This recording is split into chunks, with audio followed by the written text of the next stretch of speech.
Bien, j'espère que le repas s'est bien déroulé, que vous allez bien, que vous n'êtes pas trop envahi par une lassitude postprandiale et que vous êtes encore très vif d'esprit pour écouter nos prochains orateurs. Est-ce qu'on a le feu vert du diaporama? C'est bon? On va partir. Alors nous avons une session qui est centrée autour du repérage et de l'orientation des pathologies duelles, donc 3 intervenants. Les docteurs Julie Dupuy et le docteur Valentine Delaunay, chacun se présentera peut-être pour qu'on les connaisse mieux, et Serge Vanière, donc, qui est le délégué régional de l'UNAFAM, qui nous fait l'amitié et l'honneur d'être là aujourd'hui. Madame Dupuy, je vous laisse vous présenter et donc vous allez nous parler du repérage des pathologies duelles en médecine générale et parcours de soins. Merci beaucoup. Donc, Julie Dupuy, je suis médecin généraliste en maison de santé pluriprofessionnelle universitaire à Pain-Juste-Arrêt, pas loin d'ici.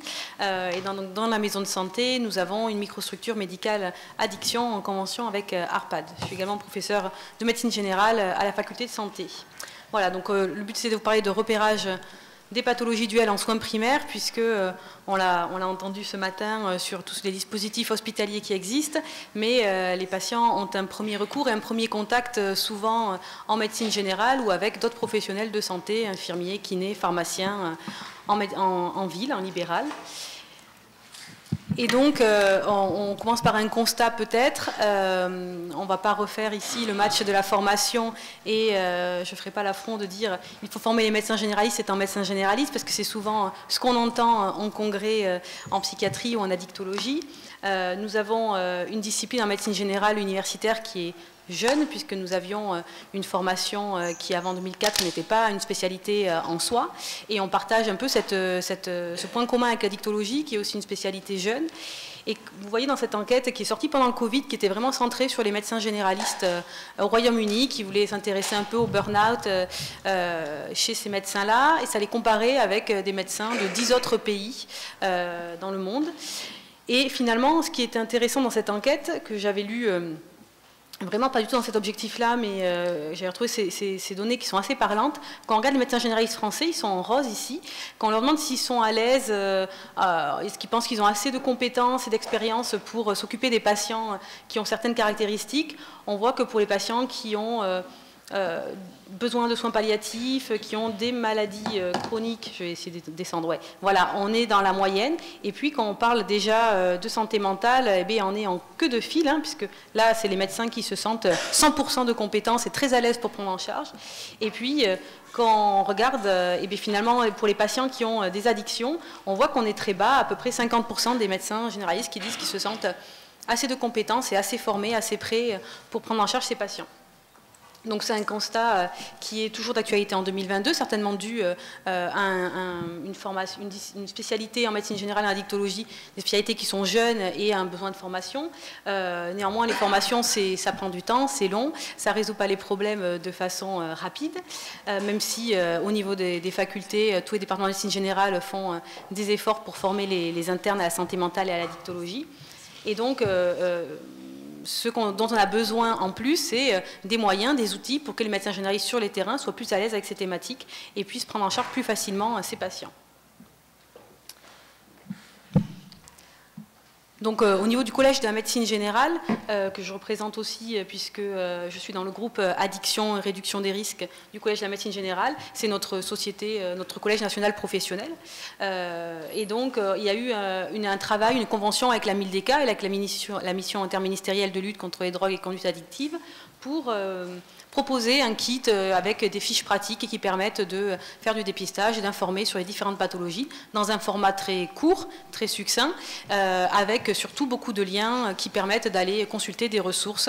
Et donc ça a été diffusé à l'ensemble des contacts du collège de la médecine générale, donc tous les médecins généralistes maintenant peuvent trouver ce kit assez facilement. Il y a une fiche, hein, pathologie duelle, qui reprend un peu, alors je n'ai pas tout mis bien sûr, hein, je vous ai mis le lien en bas si vous voulez la consulter, qui reprend un peu qu'est-ce qu'une pathologie duelle, quelles sont les différentes caractéristiques cliniques de ces patients et les besoins en termes de santé. Et puis, vous voyez que sur la prise en charge, on insiste sur la coordination des soins. Et c'est ça que je voudrais évoquer avec vous, parce que plus que le repérage en médecine générale, ce qu'on a besoin pour repérer, c'est de savoir qu'est-ce qu'on fait des patients. C'est comme un peu avec les violences conjugales et avec tous les sujets un peu sensibles qui ne sont pas forcément dépistés. Quand on ne les dépiste pas, c'est que des fois, on est mal à l'aise, et pas avec la prise en charge, et que donc finalement, dépister pour après être bloqué avec une situation, ce n'est pas une situation dans laquelle on est à l'aise professionnellement. Donc on a besoin vraiment de se sentir qu'on a des ressources et des moyens à mobiliser pour pouvoir donner une réponse à ces patients quand on les repère. Donc on a au niveau addiction des dispositifs qui sont mis en place et expérimentés dans notre région, en Occitanie, qui sont les microstructures médicales addiction, qui sont des dispositifs qui viennent du Grand Est, qui ont été développés, qui sont vraiment une organisation de soins qui vient du terrain, qui a été développée par les soignants dans le Grand Est, qui a été très développé avec une coordination nationale des réseaux des microstructures maintenant qui est en place. Et puis l'ARS Occitanie est une ARS qui expérimente ce dispositif. Et donc finalement vous voyez sur la carte qu'il y a un certain nombre de microstructures médicales addiction sur le territoire. Alors qu'est-ce que c'est la microstructure médicale addiction ? C'est en fait pas le patient qu'on va adresser quelque part, mais au contraire le patient qui va rester avec son médecin généraliste dans son cabinet. Par contre, on va lui apporter des moyens, on va lui apporter un temps de travailleur social et un temps de psychologue qui vont venir régulièrement sur une séquence hebdomadaire ou bi-hebdomadaire dans la maison de santé ou dans le cabinet de médecin généraliste et qui vont pouvoir apporter un étayage psychosocial important au médecin généraliste du cabinet.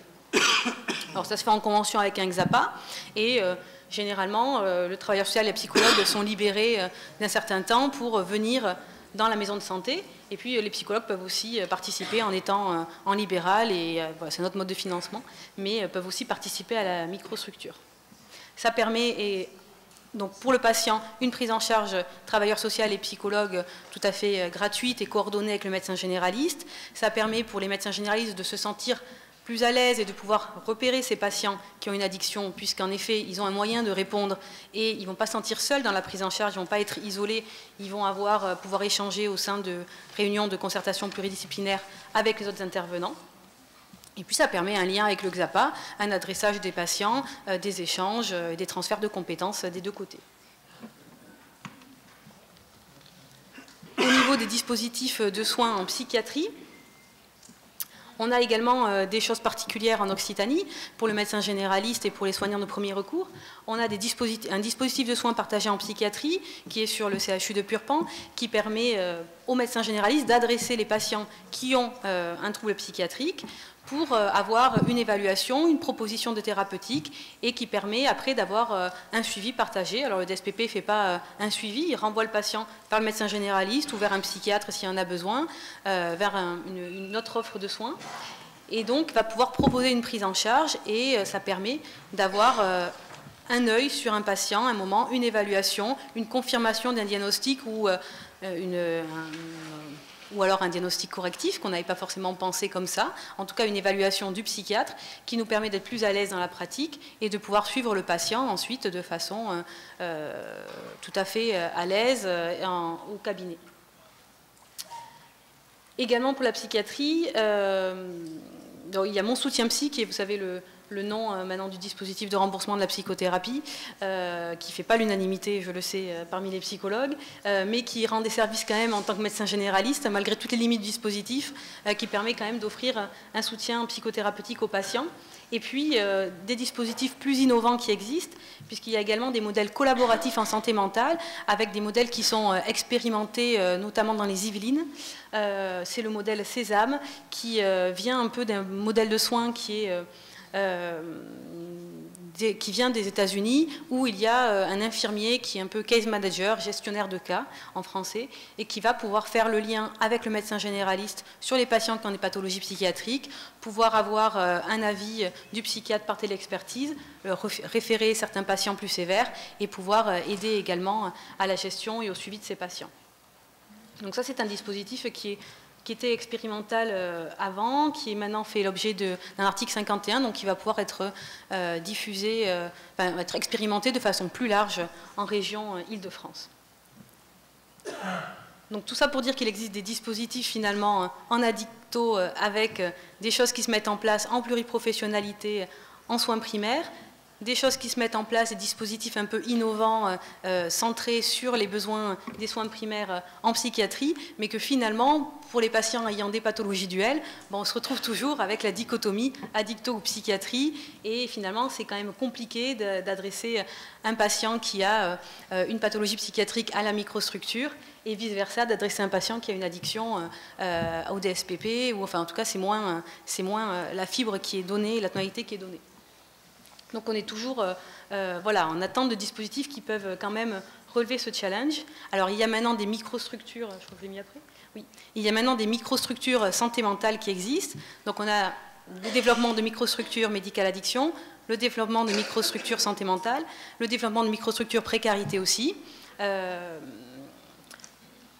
Le bon sens et la pertinence clinique voudraient peut-être, dans une perspective de premier recours et de premier accès aux soins, que ces dispositifs fusionnent après et deviennent des microstructures médicales un peu intégrées. Alors j'hésitais sur le terme, global, intégré, je ne sais pas comment il faudra l'appeler, mais en tout cas des microstructures qui pourraient répondre aux cas complexes en médecine générale, que ce soit sur le plan psychiatrique, addictologique, précarité, puisque toutes ces conditions se mêlent généralement.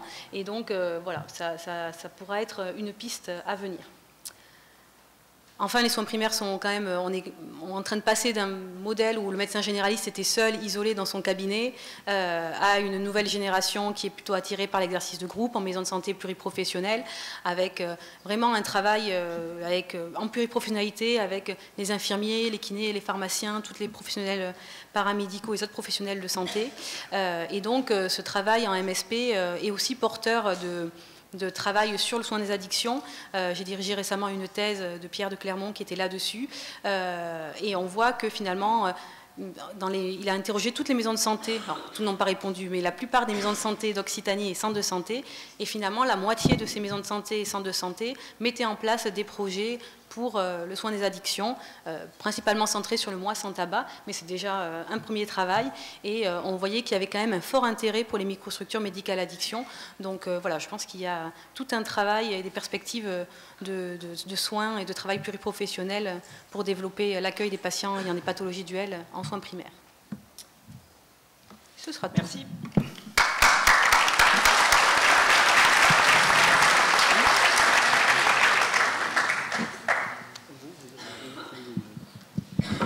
Merci beaucoup, professeur Dupuy. Des questions dans la salle?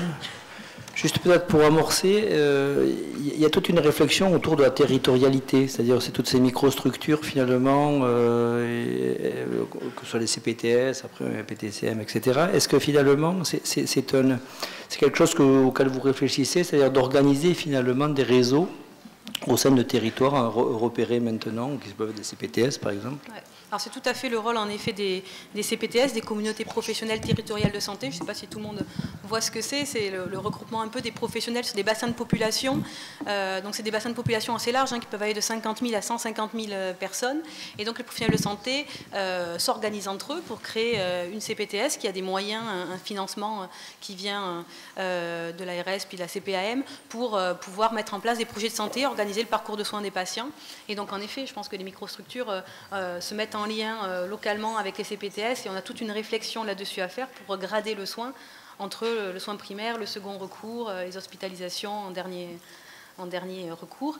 Et ce qu'on voit d'un travail qu'on a dirigé vraiment sur les patients qui consultent en microstructure, c'est que finalement, pour 90% de ces patients, ils n'avaient jamais consulté, par exemple, en XAPA. Donc c'est vraiment toute une partie de la population qui est en effet, qui est en soins primaires et qu'il faut arriver à prendre en charge pour diminuer leur comorbidité. Alors juste, je m'arrête là, une question un peu plus vaste. Finalement, quand vous regardez l'enquête européenne, et le queue de peloton de la formation des médecins généralistes en France, est-ce que finalement ça vous amène à vous dire il faut peut-être qu'on fasse évoluer le système parce que c'est pas normal qu'ils soient aussi peu à l'aise finalement dans ce type de pathologie? Alors, il y a certainement des questions, en effet, il y a certainement beaucoup de facteurs explicatifs pour expliquer ça. Il y a la formation, le fait que la spécialité est récente, que plein de pays sont bien plus en avance sur les modèles d'organisation des soins primaires, sur la formation, sur la recherche aussi en soins primaires. C'est un autre vaste sujet passionnant, mais voilà. Il y a aussi le fait, certainement, un certain contexte culturel aussi dans notre pays qui fait qu'on est moins à l'avance et qu'on voit que certaines campagnes encore de publicité, enfin, des campagnes de lutte contre l'alcool, par exemple, sont censurées. Donc voilà, je pense qu'il y a aussi un contexte sociétal important. Après, pour autant, je pense que c'est voilà, quelque chose que les enseignants et les médecins ont bien en tête et essayent de contrer du mieux que possible, mais plus on donnera, moi je suis convaincue que plus on donne des moyens de travailler en pluriprofessionnalité et de faire du lien avec les acteurs, plus on se forme comme ça. On voit bien ça avec le dispositif de soins partagés en psychiatrie, quand on a une évaluation, un retour du patient standard, un retour du psychiatre standardisé sur un autre patient, ben on apprend, c'est en échangeant qu'on apprend et qu'il y a un transfert de compétences qui se fait, et je pense qu'il est indispensable à faire aussi, et ça c'est un moyen qu'on peut mettre en place de façon courte. Merci beaucoup. Des questions dans la salle? Oui, monsieur? Oui, vous parlez de microstructure addiction, je comprends, c'est une maladie. Vous parlez de microstructure santé mentale, je comprends, c'est une maladie. Et vous parlez de microstructure précarité, là je ne comprends pas du tout. Vraiment pas du tout, parce que pour moi la précarité, ce n'est pas une maladie. Et mettre ça sur le même plan, vraiment je suis halluciné. D'accord. Alors, c'est pas moi qui les mets sur les mêmes plans, c'est ce qui est expérimenté en effet. Il y a des microstructures qui sont mises en place pour différentes thématiques qui ont été définies. Après, en effet, on est d'accord, je suis tout à fait d'accord que c'est pas une maladie. On peut discuter est-ce que l'addiction est une maladie environnementale. Enfin, voilà, il y a plein de débats là-dessus. Pour autant, en fait, c'est pas tant est-ce que l'étiquette, mais c'est les moyens qu'on y met, c'est quels moyens on met en place pour arriver à répondre aux besoins d'une population et réduire les inégalités sociales de santé, c'est un challenge important pour les soins primaires et c'est un levier important. Donc c'est pour ça qu'il y a cette appellation-là. Mais c'est plutôt sur les moyens qui vont être mis en place que sur l'étiquette. Mais en tout cas, on sait qu'on a des patients qui ont des besoins à ce niveau-là. C'est le travail des MSP, des maisons de santé pluriprofessionnelles. Oui, mais les MSP, si on leur met pas de moyens, si on ne met pas de travailleurs sociaux, d'assistance sociale, qui ne font pas de lien avec ces acteurs-là, ils ne pourront pas forcément lutter contre les facteurs qui créent l'inégalité sociale de santé. Donc c'est comment amener des moyens pour pouvoir prendre en charge mieux ces problématiques-là. Sans que ce soit en effet une maladie, tout à fait, on est d'accord. Je suis quand même pas convaincu. Hein. Pour moi, c'est le boulot des médecins de famille de s'occuper de ça, et dans les MSP, ils vont trouver les moyens, sans problème. Le problème, c'est qu'ils n'y arrivent pas, peut-être, aux médecins de famille. Il n'y a pas forcément de moyens spontanément pour lutter contre ça, non. Merci, c'est une réflexion intéressante. D'autres questions? On est bon, mais si, je vous remercie beaucoup, professeur Dupuy. On va laisser la parole maintenant au docteur Valentine Delaunay, donc, qui est médecin généraliste et addictologue, médecin coordinateur, je le serais dit, préciser un peu quelle structure, parce que ces acronymes sont toujours très compliqués. Elle va nous parler de l'articulation du soin de réadaptation en addictologie dans le parcours de soins des patients porteurs de pathologies duelles. Je vous laisse la parole, et ce micro va bien, si ça vous va. Oui, parfait, merci. Bonjour à tous. Merci d'abord à 2PAO d'avoir organisé cette rencontre et merci à vous tous qui êtes présents pour entendre tout ça, parce que c'est ça qui fait changer les mentalités, les pratiques et ces journées de rencontres sont très importantes.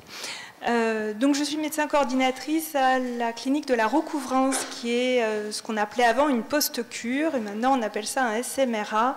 Donc soins médicaux de réadaptation en addictologie, on a appelé ça SSRA aussi, ça change de nom tout le temps, c'est super pratique. Donc on accueille des patients à Fronton pour toutes addictions confondues. La recouvrance est un établissement privé qui a été racheté par Ramsay en 2020. Qui est doté de 45 lits d'hospitalisation complète. C'est un établissement qui est semi-ouvert, c'est-à-dire que les patients ne peuvent pas sortir sans autorisation. Ça permet de travailler le principe de sortie thérapeutique en les préparant en amont et en les débriefant après. On propose un programme structuré sur 6 semaines avec des ateliers thérapeutiques et une prise en charge individuelle, une prise en charge qui est individualisée, et un programme tabaco en option pour la réduction ou l'arrêt du tabac. Alors, nos particularités, c'est que, alors c'est tout à fait en lien avec les interventions de ce matin, on a un pédopsychiatre qui intervient 2 jours par semaine, et les pédopsychiatres, il n'y a rien de mieux pour dépister les TDAH dans l'enfance du patient. Et donc pour proposer du méthylphénidate dans l'addiction à la cocaïne. Donc on a un psychiatre libéral qui vient, qui fait passer les DIVA et qui instaure les traitements. On augmente les doses progressivement, et quand le patient sort, parfois on est confronté à des difficultés de continuité du traitement et de la prescription. On a une valence aussi particulière sur les psychotraumas. On a la chance d'avoir 3 psychologues, alors pas à temps plein, il ne faut pas rêver, 3 psychologues qui sont formés à l'EMDR et qui pratiquent quand elles le peuvent, parce que tous les patients n'ont pas forcément la possibilité de recevoir ce soin. Il faut d'abord travailler les ressources et le lieu sûr, donc ça peut prendre du temps. Mais quand elles arrivent à faire 2 séances pendant le séjour, c'est formidable, et on voit une amélioration sur les symptômes de stress post-traumatique. On a une valence aussi sur les troubles cognitifs liés aux addictions, avec une pratique d'expertise qui est bien établie, qui manque malheureusement de moyens, et on attend des subventions de l'ARS pour pouvoir en faire plus. Donc on prend des patients qui ont fait un accident de sevrage il y a quelques semaines à quelques mois, qui ont une autonomie suffisante pour pouvoir évoluer dans notre établissement, et on les aide à retrouver le plus possible d'autonomie, et on prépare à l'institutionnalisation ou à un projet de famille d'accueil. Donc les pathologies duelles, c'est au cœur de notre métier, parce qu'on a, comme on le verra, 60% de patients qui sont porteurs de pathologies duelles, et on a la chance de pouvoir proposer un suivi psychiatre et psycho. On a 350 patients par an, et ça fait quand même beaucoup d'actes. D'ailleurs, on recrute, on cherche un psychiatre addicto si ça intéresse quelqu'un. Voilà, il s'en va en décembre. Et on a des projets en lien avec l'ARS. On a une extension de 20 lits supplémentaires qui a été accordée en septembre 2021, avec une rénovation du site qui est prévue. Et donc cette reconnaissance troubles cognitifs sévères liés aux addictions, il nous manque un peu de moyens pour pouvoir accueillir les patients sévères. Pour l'instant, c'est les patients modérés, on va dire. Notre programme s'articule avec une direction de plusieurs objectifs. Ça peut être un maintien de l'abstinence durable, ou des techniques, des stratégies de réduction des risques et des dommages. C'est orienté vers la prévention de la rechute dans tous les cas. On aide à consolider la motivation au suivi, et avec construction d'un projet de sortie, et on aide à consolider l'autonomie avec une approche pluridisciplinaire. Donc il s'agit de séjours de rupture par rapport au contexte et à l'environnement, avec un contrat de soins dans le but de développer une alliance thérapeutique. Et parfois les patients n'ont jamais eu de suivi addicto, ne savent pas ce que c'est qu'être suivi par des intervenants addicto, et c'est très important pour eux de pouvoir comprendre ce que c'est l'alliance thérapeutique pour prendre les rendez-vous pour le suivi. On leur propose une expérience d'évaluation dans l'abstinence pendant ce séjour, c'est-à-dire que tous les produits psychoactifs en dehors du tabac et des médicaments qui sont délivrés à l'infirmerie sont interdits, donc y compris la bière sans alcool, le CBD, le poppers et plus. Donc on utilise l'éducation thérapeutique, des prises en charge personnalisées avec du suivi individuel psycho une fois par semaine, ce qui est très précieux. Il y a aussi le versant thérapie institutionnelle avec le collectif qui est très important. On a un bar thérapeutique.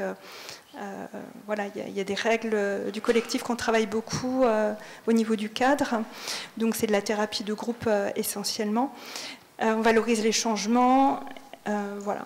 Alors les différents ateliers qu'on propose, il y a des groupes de parole, de TCC, d'affirmation de soi, d'entraînement aux habiletés sociales, de la stimulation cognitive. Il y a un patient expert qui vient d'être validé dans son parcours, qui intervient aussi. Il y a de l'activité physique adaptée, des activités artistiques, un groupe Vivons Ensemble, le bar thérapeutique, de l'éducation à la santé sur le sommeil, l'observance du traitement, des choses que les patients apprécient beaucoup.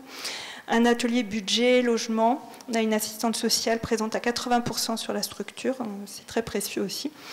On a l'intervention d'associations d'usagers, Vie Libre et les Alcooliques Anonymes et AIDS parfois.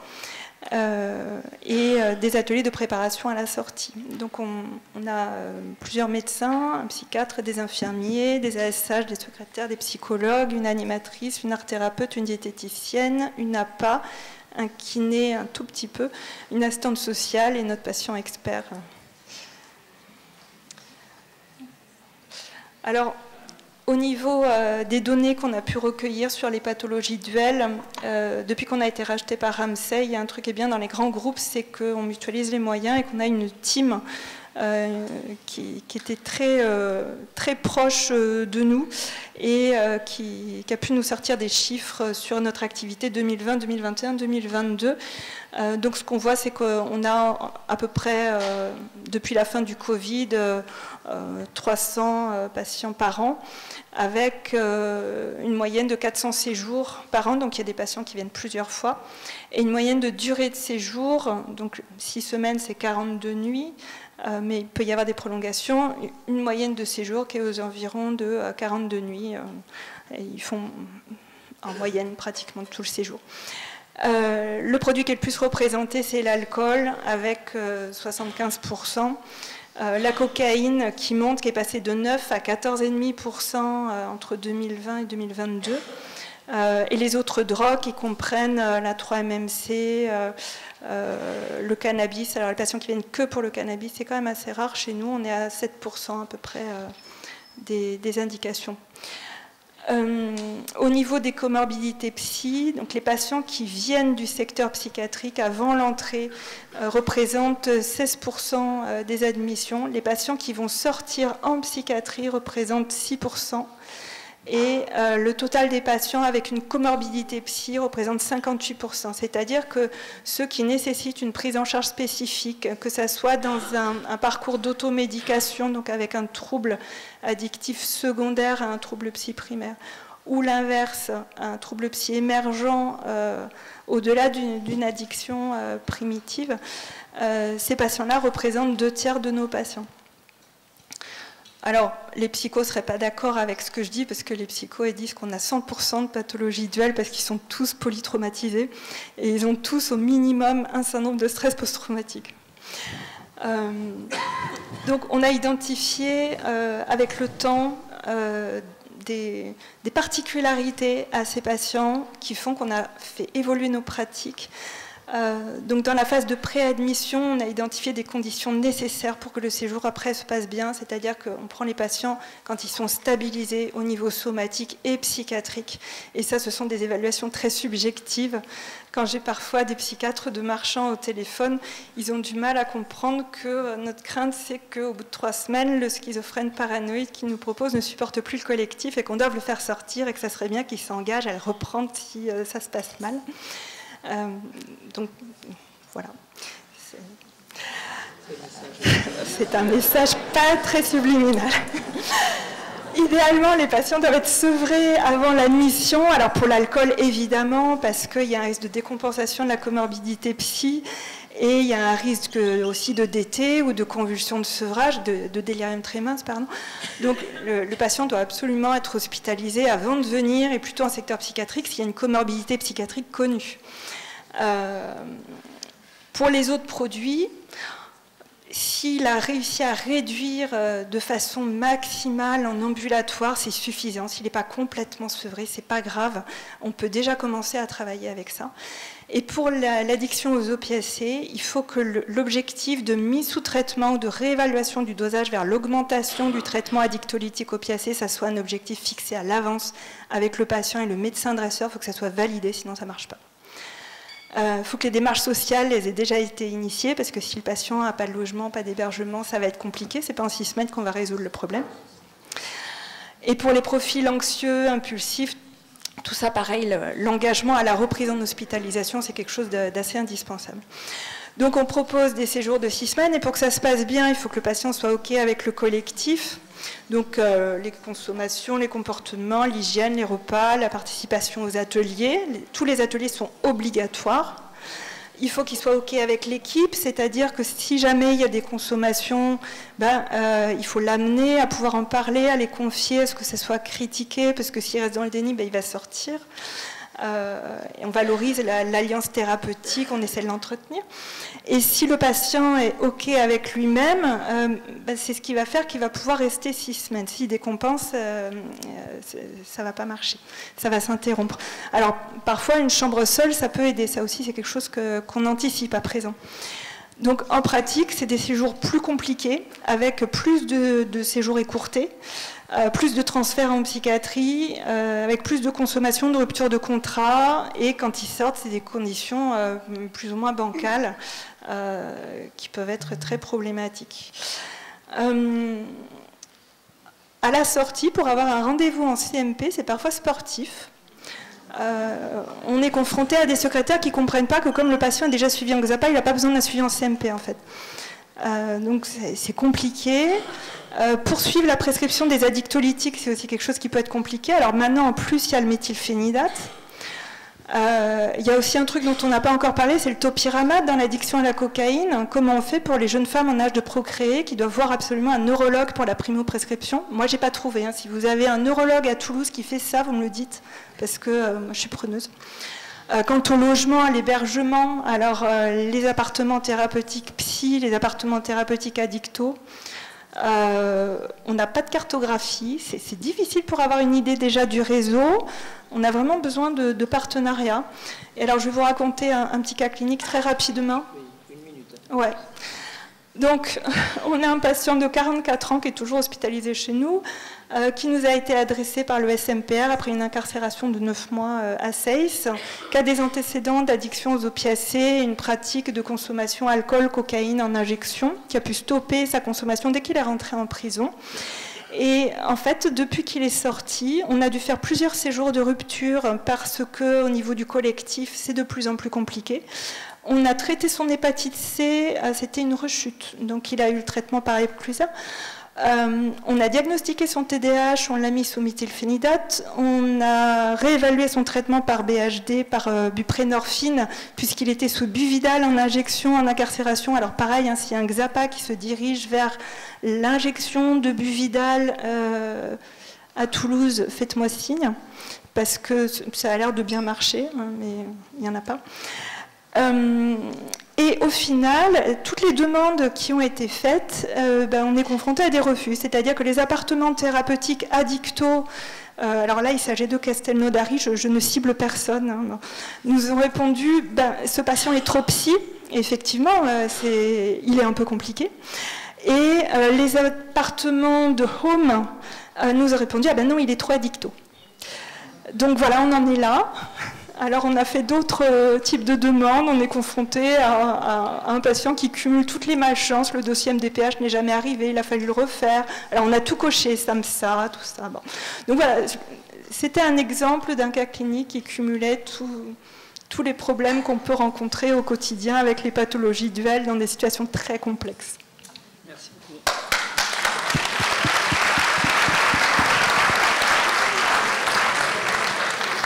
Merci.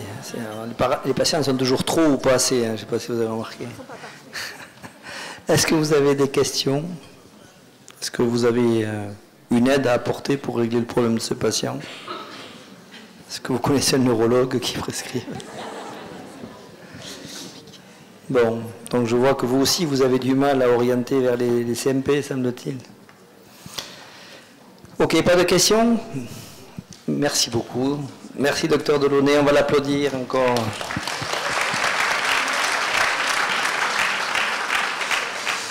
Alors, c'est un grand bonheur d'accueillir Serge Vanière, avec qui nous partageons beaucoup de choses en commun, l'UNAFEM, donc délégué régional en Occitanie. Et c'est vraiment un grand bonheur de l'accueillir aujourd'hui.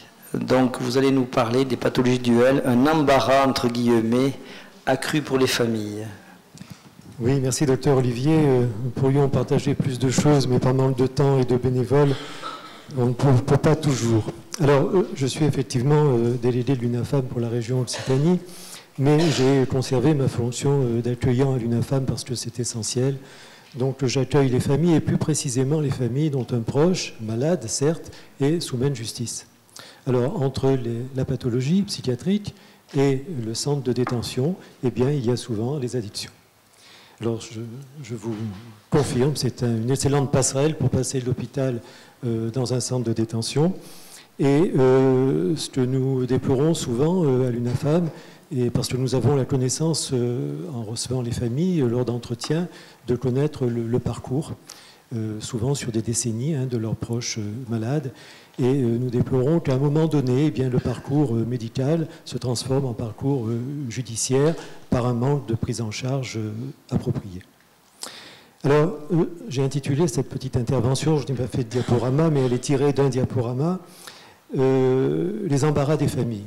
Alors, j'aurais pu dire la souffrance des familles, j'aurais pu dire la douleur des familles, l'effondrement des familles, mais je me suis aperçu que lorsque l'on produit ce genre de choses, eh bien, on récolte de la compassion, de la pitié, voire un jugement moral, mais que c'est peu propice à donner ou construire de l'aide pour les familles. Donc, je préfère parler d'embarras. Alors, ce n'est pas sous-estimer justement la situation des familles, parce que l'embarras, vous le savez, en médecine, ça conduit bien souvent à une obstruction, un embarras gastrique ou un embarras intestinal. Et c'est souvent une obstruction qui se passe dans les familles, c'est-à-dire que l'on constate toujours au cours des entretiens un effondrement total, psychologique, moral, du point de vue professionnel, du point de vue familial. Il y a aussi une réaction souvent de colère, notamment au début, parce qu'on ne comprend pas, on se rebelle, ce qui est bien normal. Vous reconnaissez là un petit peu les symptômes de réaction à des stress chroniques poussés. Il y a aussi la fuite. Alors c'est un peu l'apanage, je dois le dire, des papas, comme on disait à l'UNAFAM dans le temps. Souvent, les personnes que l'on reçoit à l'UNAFAM, ce sont des mères, des mamans, comme on disait toujours à l'UNAFAM, ou bien des sœurs. Et puis, il y a un autre type de réaction sur lequel nous nous appuyons, c'est un besoin d'action. Vous savez, quand vous êtes dans une situation de stress, le meilleur moyen d'y échapper, c'est d'entrer dans l'action. Et ce besoin d'action, c'est un besoin pour les familles, on peut le traduire par un besoin de connaissance. Alors tout naturellement, je vais vous parler de la psychoéducation, parce que c'est ce qui nous semble être un des meilleurs remèdes à l'aide aux familles. Mais jusqu'à présent, on a parlé des patients. Alors, on va un petit peu s'éloigner du statut de patient, parce que pour nous, bien sûr, nous ne sommes pas des professionnels, ni des médecins, ils ne sont pas des patients, ce sont des proches malades, tout simplement. Et les familles ont affaire avec donc, ces proches qui vont amener dans la famille un certain nombre, je disais, des embarras, des obstacles, des choses extrêmement difficiles à surmonter, parce qu'il y a un sentiment de honte, il y a un sentiment de ne pas avoir bien fait les choses, parce qu'il y a un manque d'explication. Et l'explication, l'information, la formation pour les familles est vraiment quelque chose d'essentiel. Alors c'est essentiel si on le replace dans le contexte général. Pourquoi ? Parce que vous savez que pour ces maladies chroniques, eh bien, forcément, il y a une notion de parcours qui est extrêmement importante. Et dans un parcours, et surtout dans le parcours des personnes donc, qui ont des troubles psychiques, ce qui est important, ce sont les ruptures, c'est ce qu'il faut éviter à tout prix. Et lorsqu'il y a un oubli, finalement, dans ce parcours, et souvent ce sont les familles, c'est la collaboration avec les familles, eh bien les risques d'abandon du traitement, par exemple, les risques de se retrouver à la rue, le risque de se retrouver en détention, l'information, le partenariat avec les familles peut limiter grandement, si vous voulez, ces risques. Alors, je veux dire 2 mots de l'UNAFAM quand même.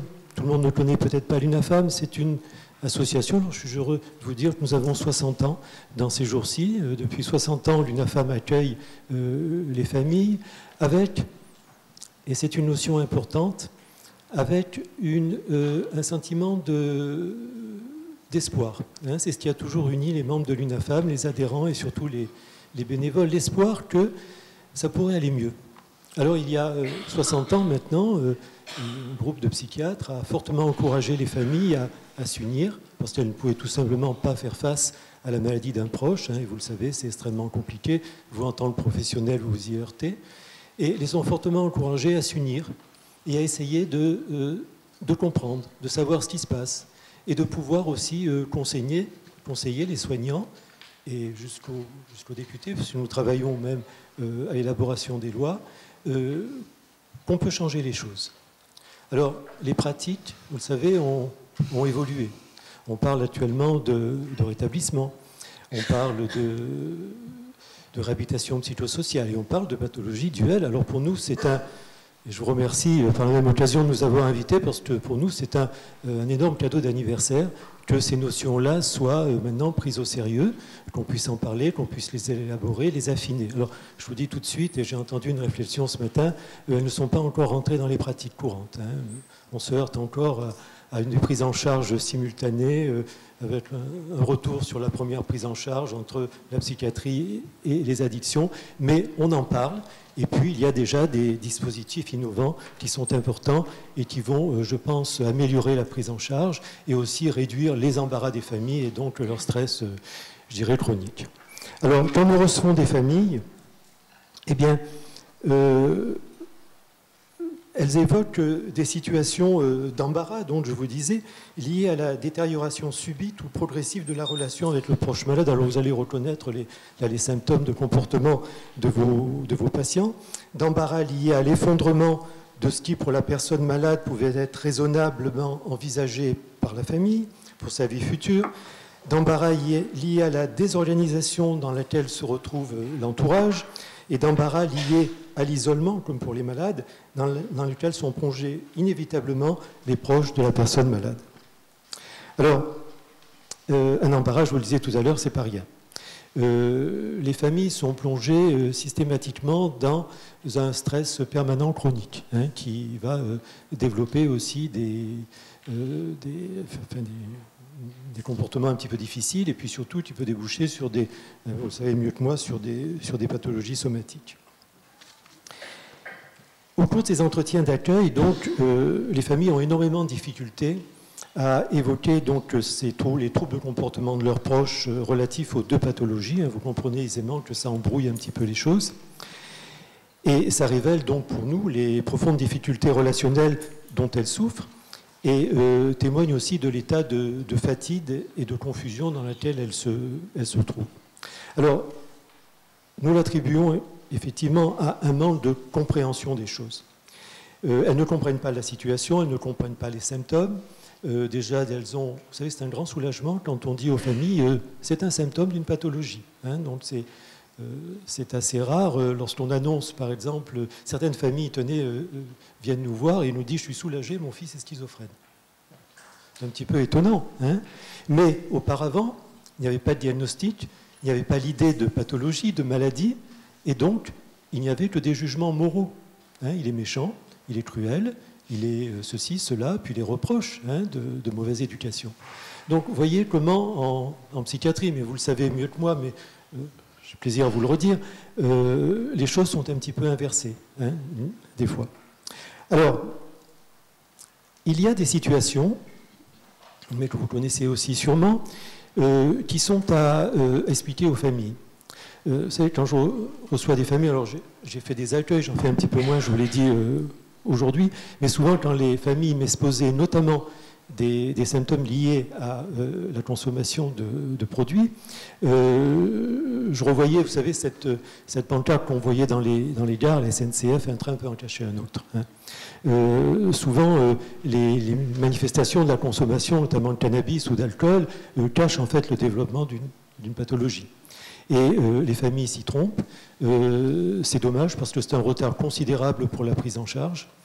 Et des familles d'abord pour les informer sur la situation réelle et la prise en charge des patients par la suite. Donc on a des fois des années, voire des décennies de retard parce que le patient, le proche, moi je parle de proche, est catalogué comme étant consommateur d'alcool ou de cannabis. Alors, j'en viens au principe de psychoéducation des familles. C'est quelque chose de très important. Nous sommes, je les remercie si il y a des membres de l'ARS ici, nous sommes soutenus par l'ARS pour les groupes de parole par exemple. On est soutenu aussi directement par la CNSA pour l'organisation de stages ou de réunions d'information ou de formation. On a tout un catalogue de formation des familles qui viennent à leur secours pour leur expliquer un petit peu la situation, pour leur dire qu'est-ce qu'elles pensent, qu'est-ce qu'elles doivent penser plutôt de cette situation. Donc, cette psychoéducation doit aboutir à une alliance entre les soignants, les patients et l'entourage, qui est profitable à tout le monde, hein, je dois le dire. Chaque fois que nous avons des familles qui entrent, si vous voulez, dans ce parcours de formation, eh bien, le bénéficiaire, et c'est quand même la cible hein, pour tout le monde, nous nous occupons des familles, mais au travers des familles, on veut bien sûr aller jusqu'au... 3 minutes. Bien, donc je vous ai parlé de l'offre de l'UNAFAM, qui est quelque chose d'important. Je vous l'ai dit, on est soutenu par les institutions, mais pour vous dire franchement les choses, on aimerait qu'il y ait davantage, allez, je ne vais pas parler d'adressage, mais de conseils aux familles sur cette nécessité, peut-être pas qu'envers l'UNAFAM, que vers l'UNAFAM, parce qu'il y a d'autres associations, mais cette nécessité de devoir s'informer, de se former, pour améliorer leur positionnement vis-à-vis de leurs proches malades. C'est ça qui est important. Alors, il y a des situations qu'évoquent les familles, que demandent les familles.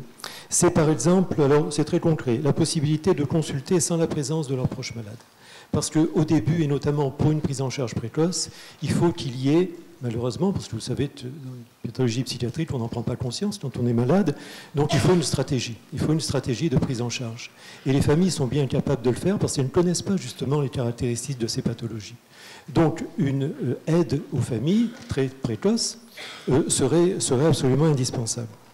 Ensuite, lorsque ce n'est pas fait tout au début, par l'envoi possible d'une équipe mobile chargée d'évaluer la situation. Alors, j'ai bien écouté ce matin le dispositif qui a été mis en place à Montauban hein, et qui s'apparente à cette demande des familles, et c'est vraiment essentiel, c'est-à-dire se déplacer sur place, aller auprès de la personne malade, mais auprès de son entourage s'il existe, de façon à élaborer justement une stratégie de prise en charge qui n'aboutisse pas forcément sur une hospitalisation, mais l'hospitalisation qui devient indispensable si on n'a pas justement une stratégie au préalable.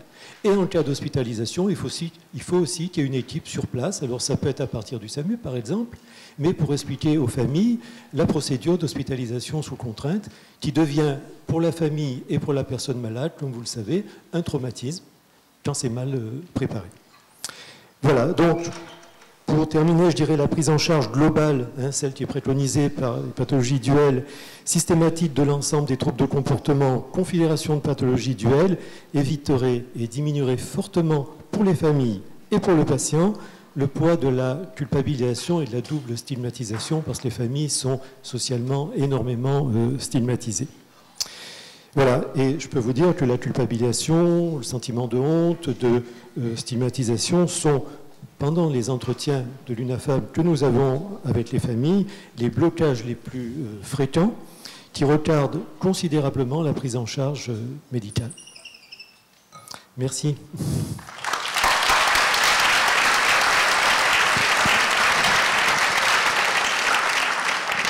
Merci beaucoup, Serge Ranière. Des questions dans la salle ? Préoccupation constante d'intégration. Est-ce que vous avez, Monsieur Vanière, est-ce que vous avez le sentiment que les choses progressent au fil du temps? J'ai l'impression, moi je suis un vieux psychiatre maintenant, mais j'ai l'impression que quand je pense à mes débuts et aujourd'hui, il me semble qu'on a quand même pas mal progressé dans l'intégration et le partage avec les familles. C'est pas encore généralisé, c'est pas suffisant, mais qu'il y a des progrès nets. Alors oui, il y a des progrès. Je vous le disais, ce n'est pas encore arrivé jusqu'aux pratiques courantes. Mais il y a des progrès. Je suis là aujourd'hui, ça fait partie du progrès. Une relation cordiale, très cordiale que nous avons avec le docteur Olivier font partie de ce progrès. Mais le fait de parler de psychiatrie aussi, c'est un progrès parce que avant, je me souviens, mes premières interventions à la CRSA, à l'ARS, parler de psychiatrie, c'était un gros mot. Hein, on me disait, c'est pas le jour, c'est pas l'heure, c'est pas le moment. Voilà, maintenant on en parle, des fois un peu trop, mais on en parle. Donc, je peux constater, j'ai 10 ans de bons et loyaux services à l'UNAFAM, et je peux constater un progrès effectivement important. Voilà. Donc, il faut continuer. Il faut continuer, oui. Merci beaucoup.